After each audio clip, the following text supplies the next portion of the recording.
ઓજસમાં registration થઈ ગયું છે, પરંતુ તમારી પાસે રજિસ્ટ્રેશન નંબર નથી. એના માટે શું કરશો? સૌપ્રથમ આપણે ગૂગલમાં ઓપન કરી દઈશું મોબાઈલમાં, અને ત્યાર પછી ઓજસ સર્ચ કરી અને ઓજસની મેન વેબસાઇટ પર આપણે આવી જવાનું છે. અહીંયા હું ઓજસ જોબ એપ્લિકેશન સિસ્ટમ પહેલી જ લિંક છે ત્યાં ક્લિક કરી અને આપણે ઓજસની વેબસાઇટ પર આવી જઈશું. બરાબર. ત્યાર પછી તમને રજિસ્ટ્રેશનનું ઓપ્શન મળશે અને એ ક્લિક કરશો એટલે નીચે તમને ફાઇન્ડનું ઓપ્શન દેખાશે. તો ત્યાં આપણે ફાઇન્ડ ઉપર ક્લિક કરવાનું છે.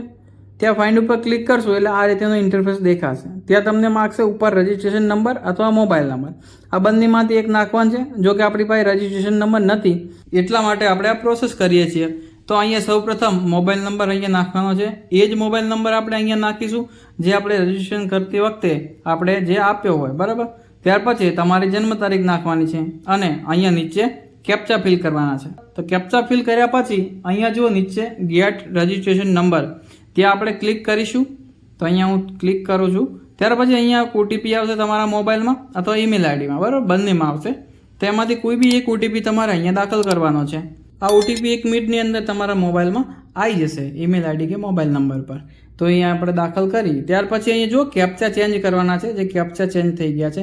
કેપ્ચા ચેન્જ નહીં કરો તો અહીંયા તમને રજિસ્ટ્રેશન નંબર મળશે નહીં.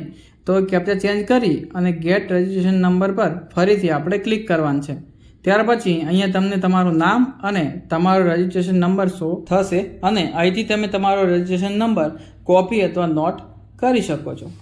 જો તમારું ઓજસમાં રજિસ્ટ્રેશન હજુ સુધી નથી કરેલું તો ઓજસમાં રજિસ્ટ્રેશન કઈ રીતે કરવું એનો વિડીયો અહીંયા બનાવેલ છે. તો ઉપર તમે આઈ બટન પર ક્લિક કરશો તો તમે તે વિડીયો જોઈ શકશો. બરાબર.